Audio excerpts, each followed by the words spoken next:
समिति की बैठक हुई, उसकी अध्यक्षता है जिला के अध्यक्ष प्रकाश केसरी जी। और जिस परिसर में लोग बैठे इसके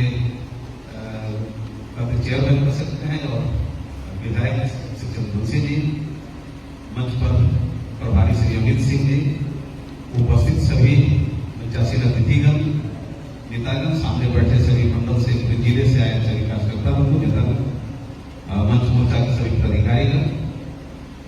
चूंकि समिति में सब्जेक्ट ऑलरेडी निर्धारित है, इसको क्या बोलना, तो बाकी बातें हम नहीं करके जरूर करना चाहेंगे कि बड़ी अच्छी व्यवस्था चंद्रशेखर जी द्वारा की गई है शासकों के लिए, हम इनको साधुवाद करते हैं और उम्मीद करें कि इसी तरह से जगह बदल के समिति की बैठक होती है ताकि अगल बगल के लोग भी इसको समझ सके, जान सके, नए लोग जुटे। यही उद्देश्य पार्टी का।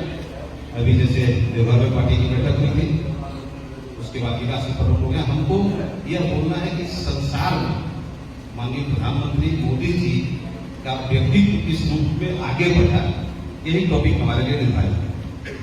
समय जो निर्धारित है उससे हमको प्रयास करें कि कम ही बोले, ताकि लेट से बैठक शुरू हुई है तो उसको हम मेकअप कर सकें।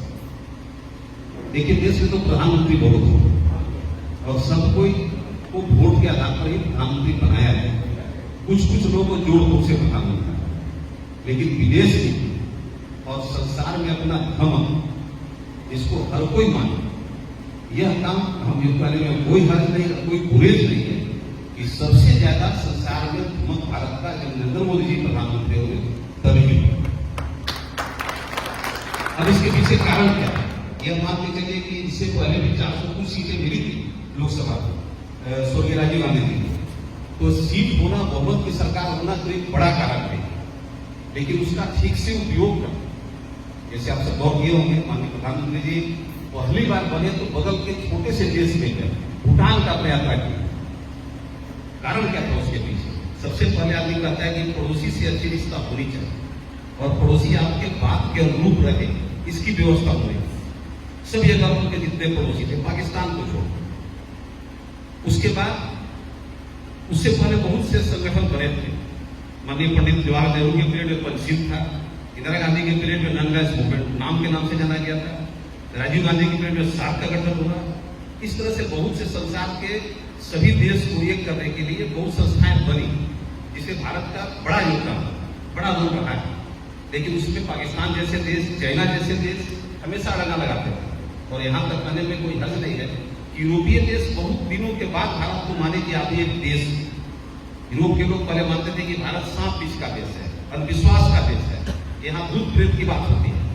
यही छवि भारत की बनी हुई थी विगत बहुत वर्षों तक। अगर हमको कहें तो 80-90 तक ऐसी, और जब 90 की बात आ जाए तो लगा कि यहाँ तो हर दिन जैसे कोई छोटा मोटा पदाधिकारी बदल तो प्रधानमंत्री बदल। 90 में आपको याद होगा कि कार्टून छपने लगा था, एक आदमी मिस्त्री का काम करता था, बोला कि हमको माने कि प्रधानमंत्री बने। ये स्थिति हो गई थी देश के लिए। जब स्थिति देश वैसी होगी तो स्वाभाविक रूप से विदेश में प्रतिष्ठा गिरेगी।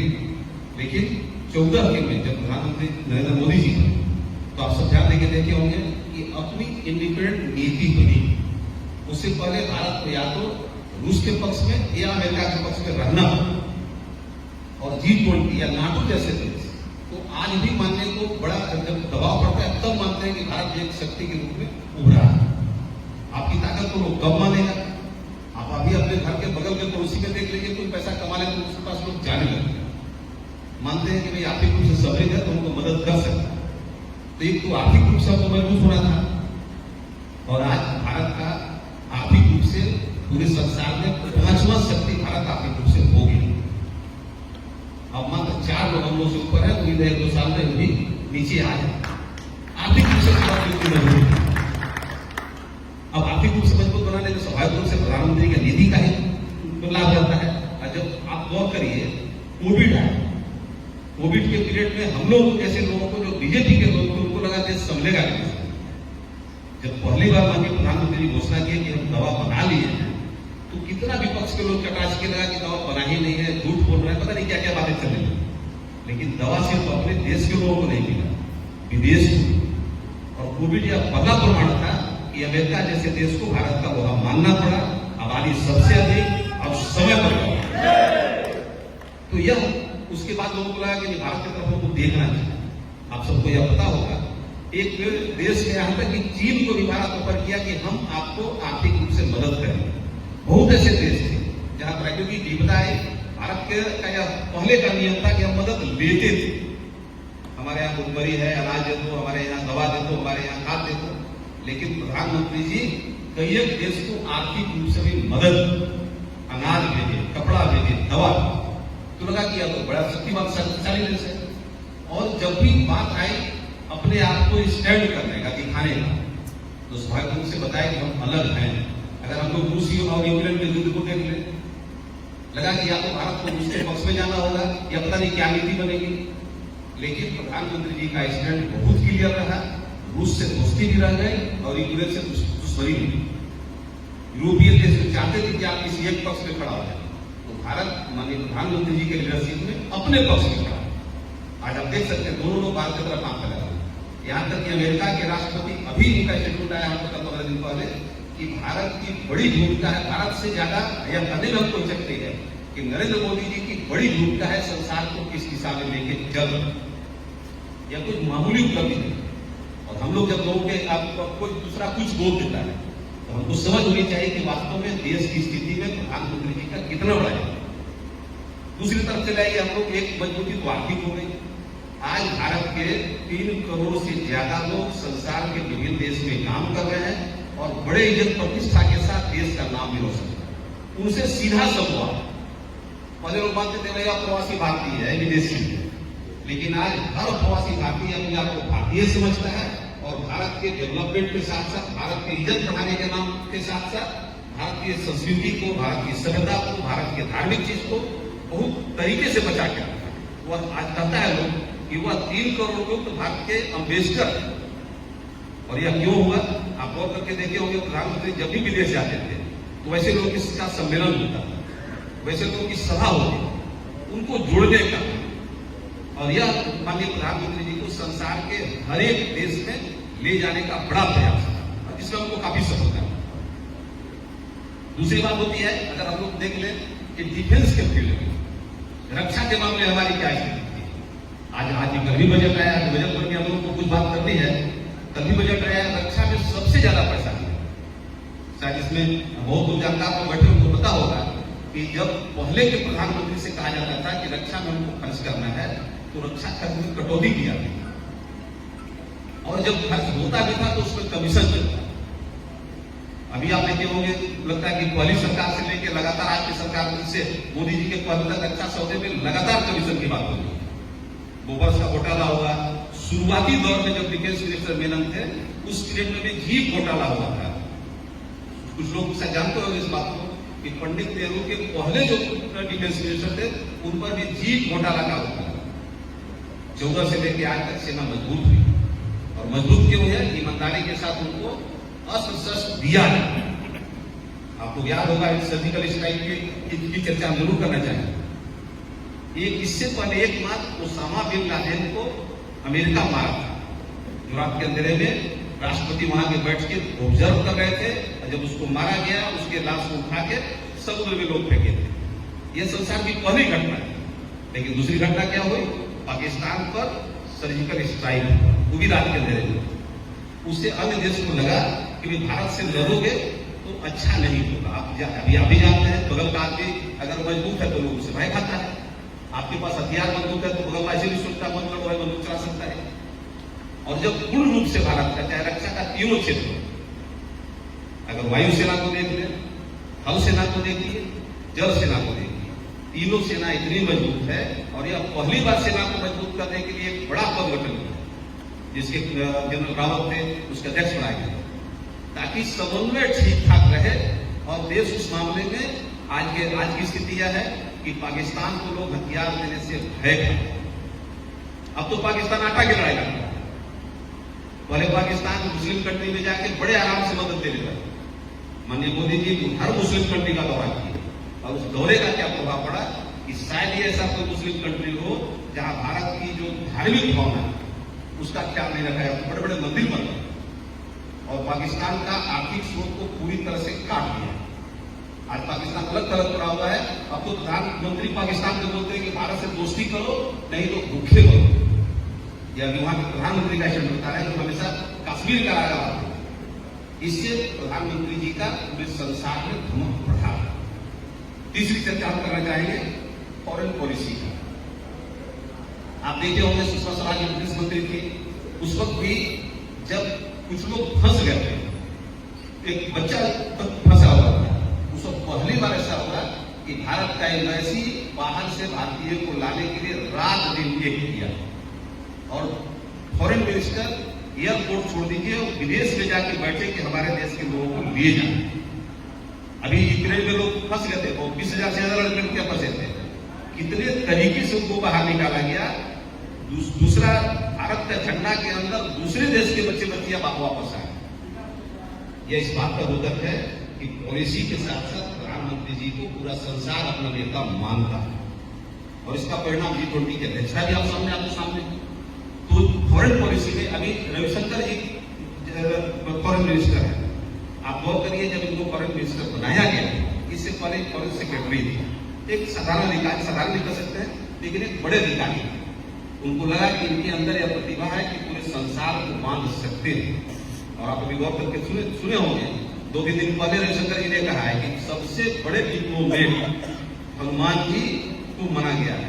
वो लंका गए थे और किस तरह संबंध सुधारा, नहीं बना तो लंका जला गया। अब यह कह सकते हैं कि आज किसी रूप में जयशंकर जी भारत के विदेश मंत्री के रूप में काम करें। तो फॉरेन पॉलिसी आपका ऐसा हो जो किसी कूट में आप न माने, अपनी बात आप कह सके। अभी आप देखें, चाइना को जिस तरह से डोकलाम में चाइना घुसा, ऐसी बात नहीं कि चाइना प्रयास नहीं किया। अब चाइना निर्णय रहा है कि नहीं भाई, जो हुआ सो हुआ, हम वापस जाओ। इससे पहले चाइना जब भी घुसा कुछ ना कुछ लेगी। तो यह इनके व्यक्तित्व का असर है, या इनके प्रभाव का असर है, या इनके पॉलिसी का असर है। और आप यह भी जानते होंगे कि जितना संसार में, और कभी कभी लोग विपक्ष होते हैं तो घूमते हैं, लेकिन आप घूमने का दिन देखते थे। जितने समय में 5 देश घूमते हैं, उतने समय में पहले के प्रधानमंत्री एक देश में। संसार के सभी देशों के साथ आने जाने से आप ऐसे सोचिए कि संबंध बढ़ता है। दोनों बात है, जिसके घर में आप चले गए उससे संबंध अच्छा हो जाता है। और प्रधानमंत्री जी इसको बखूबी पाते, सभी के घर गए, सभी से दोस्ती का हाथ बढ़ाए अपने कॉस्ट। आज इसकी यही स्थिति है कि आप संसार का फ्रांस को देख लीजिए, जापान को देख लीजिए, यूरोपियन कंट्री किसी को देख लीजिए, आज सब कुछ भारत की तरफ देख रहा है। तो हम कुछ कारण यह बताना हम जरूरी समझ रहे थे कि हम लोग इस बात को आपको कर दें कि जैसे अगर जिस तरह संसार पहले बटा हुआ था, या तो अमेरिका के खेमे में रहिए या यूएसए के, सॉरी रूस के खेमे में रहिए। आज खेमाबाजी खत्म हो गई, आज भारत खुद खेमा हो गया। और यह कहने का हमको कोई शक नहीं है कि आगे आने वाले 5-10 साल के अंदर अभी चीन का इकोनॉमी हम लोगों से बढ़िया है। क्या आप लोगों को पता होगा कि चीन की आर्थिक स्थिति भारत से बढ़िया है, लेकिन इस साल से 2023 का जो आंकड़ा है उसमें चीन की स्थिति धीरे धीरे खराब हो रही है। वहां के लोग, वहां बूढ़े की आबादी बढ़ रही है, काम करने की क्षमता घट रही है, और ठीक उल्टा भारत की आबादी के साथ साथ भारत का पॉलिसी, भारत के लोग काम में आगे बढ़े। तो जब इकोनॉमी हमारा जब पावरफुल हो जाएगा, जिसको अभी 2-4 साल जो माननीय प्रधानमंत्री जी को हमको आप सबों से या सबसे हम लोग उसी काम के लगे हुए भी हैं कि अगला कार्यकाल का भारत को आर्थिक रूप से 1 नंबर में ले जाने का हो जाएगा। अभी डिजिटल इंडिया की बात हो रही है, डिजिटल बात के बारे में भी मुकेश जी बताया भी कि पूरे संसार में भारत 1 नंबर, इसकी हम लोग कल्पना नहीं कर सकते थे। टेक्नोलॉजी के मामले में भारत 1 नंबर हो जाए, यह तो लगता था कि कोई मजाक कर रहा है, लेकिन यह प्रधानमंत्री जी का असर, प्रधानमंत्री जी की नीति का असर है कि खुद मामले में भारत आज संसार को लीड कर। एक बात तो हम उम्मीद करेंगे कि हम लोग कोई और कोई पॉइंट होता है कि संबंध में नहीं है। जैसे हम लोग चर्चा कर रहे हैं डोभाल जैसे आदमी, आप सोच सकते हैं कि आदमी का सिलेक्शन आदमी कहता है, इस संगति से आपके नेचर का पता लगता है, और घोड़ा की सवारी सबको नहीं कर सकते। डोभाल जैसे अधिकारी का खोजना, जयशंकर जैसे लोग विदेश मंत्री बनाना, अपने टीम में वैसे लोगों को रखना जो वास्तव में चीज के जानकार हो और निर्भीकता से काम कर सके। यह शो करता है कि प्रधानमंत्री जी इस मामले में बहुत सक्षम है और ताकि संसार को आगे लेके चल रहे हैं। एक बात यह कहना चाहेंगे, इससे पहले भारत के अंदर, राज्य के अंदर दंगा हो, चाहे वह जातिगत दंगा हो या संप्रदायिक दंगा। आप गौर करके देखें 2014 के से लेकर आज तक दंगा भारत में नहीं हुई। इससे वैसे देश में जो दूसरे धर्मावली के देश है, जो दूसरे धर्म को मानने वाले थे, उनको पहले लगता था कि भारत में हमारे लोग सुरक्षित नहीं है। यह एक बड़ा कारण था कि भारत को लोग अपना नेता नहीं मानते। आज देख रहे हैं कि भारत में हिंदू मुस्लिम दंगा नहीं हो रहा है या मिशनरीज का कोई विवाद नहीं है, तो यह दर्शाता है कि प्रधानमंत्री जी देश के हर नागरिक को लेकर चल रहे हैं। जैसे मुस्लिम कंट्री के अंदर गलत क्या जो हुई 3 तलाक में महिलाओं के लिए काम किया, जो बड़े बड़े पॉलिसी बने जिससे पूरा संसार प्रभावित हुआ। इस पॉलिसी का असर है कि इनका असर पूरे संसार में, संसार के हरेक देश में चल। और आप गौर कर सकते हैं, बात आपको कहने में आपको कोई शक नहीं है कि जब आपके देश के लोगों को मान सम्मान बढ़ता है तो इसका सीधा असर आपके देश के बाहर रहने वाले लोगों पर होता है। अब यह कह सकता हो सकता था, लेकिन शायद अगर नरेंद्र मोदी का प्रभाव उतना बड़ा नहीं रहता तो इंग्लैंड में कोई हिंदू प्रधानमंत्री नहीं होता। अमेरिका का उपराष्ट्रपति कोई हिंदू नहीं, कोई भारतीय नहीं। यह इनका असर है कि उन लोगों को भी लोग स्वीकार करते हैं। एक बार फिर से समय का ध्यान रखते हुए हम आप सबों को यह उम्मीद करेंगे कि भारतीय जनता पार्टी का जो नीति और नियत है, जो कार्य समिति में जो प्रस्ताव आता है, इसको जाने और इसको लोगों तक पहुंचाए। ज्यादातर लोग इस मामले में उलझे रहते हैं कि अगर हम जानकार कम है, हमको विपक्ष का आदमी कुछ बोल दिया, उसी को हम चर्चा करते रहते। और बीजेपी के शुरू से अनुभव करिए, जब से पार्टी का गठन हुआ तब से जानकार को भाजपा में रखते हैं, उनका मान सम्मान भी रहता है। हम अपने आप को अपनी जानकारी बढ़ाएं, चाहे जानकारी आर्थिक मामले का हो, चाहे जानकारी राइटिंग मामले का हो, चाहे जानकारी विदेश मामले का हो, और जानेंगे तो लोगों को बताएंगे।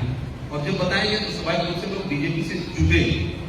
कोई हतोत्साहित होने की जरूरत नहीं है कि कोई छोटे दल की सरकार बन गई, सरकार बनते बिगड़ते रहती है। हम अपने आप को मजबूत करें, अपने चीजों को लोगों तक पहुंचाएं, सिर्फ इसलिए नहीं कि यह आप गौर करके देखिए कि जो अभी जेएमएम में सरकार चल रही है, इन लोगों का एकमात्र उद्देश्य अपने आप को मजबूत करने के अलावा जनहित का कोई मुद्दा हो, जो जनहित के लिए काम करते हैं। हम तो कह सकते हैं कि आज के दिन में जनहित का काम एकमात्र दल कर रहा है, वो भारतीय जनता पार्टी है। तो हम अपने आप को बाहर करें और कोशिश करें। आपसी बात तो होते ही रहती है कि किस तरह से आम लोग संपन्न हो, जात धर्म की बात हम न करें। यह बीजेपी का कल्चर रहा है कि यहाँ जात की बात नहीं। कुछ लिमिटेशन हमारे पास जरूर होना चाहिए, कुछ प्रोटोकॉल होना चाहिए, कुछ लक्ष्मण रेखा होनी चाहिए, जिसका अनुपालन हर कार्यकर्ता को, हर नेता को करना चाहिए। आप सबका भविष्य उज्जवल हो। अभी आज भी बहुत तरह के आप गौर कर सकते हैं कि पार्टी किस तरह काम करवाती है। बहुत तरह का फेस्टिवल आती है, वो जगह लोगों को जाना नहीं है, लेकिन पार्टी का बैठक है तो आना है। हम लोग तो किसी भी तरह की व्यवस्था हो, जो लगता है कि यह पार्टी का मतलब आप है, ये पार्टी आपका परिवार है, पार्टी आपका खून है, उसी हिसाब से हम लोगों को इसमें काम करनी चाहिए। धन्यवाद। बहुत बहुत धन्यवाद।